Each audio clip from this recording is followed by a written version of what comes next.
मेरी आज की तहरीर मर्दों के नाम है। पता है, आदम के पास जन्नत में किसी चीज़ की कमी नहीं थी, जो चाहते पा लेते, मगर फिर भी वो नामुकम्मल थे। सुकून था पर खुश नहीं थे। फिर अल्लाह ने उनसे उनकी साथी हवा को तख्लीक किया, जिसने दोनों को मुकम्मल कर दिया। और औरत के लिए मर्द को मुहाफिज बनाया, तो औरत कहाँ से आई? और ये कहती हैं कि मर्द की ज़रूरत नहीं। होश में आओ ए बिनते हवा, क्यों अल्लाह की तख्लीक के परे जा रही हो?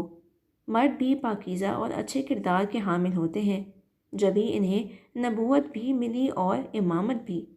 मर्द को ज़िंदगी फितरत कहकर इनकी तौहीन ना करें, क्योंकि अगर एक मर्द बुरा होता है तो उसके ख़िलाफ़ आपकी मदद करने के लिए 10 अच्छे किरदार के मर्द भी होते हैं।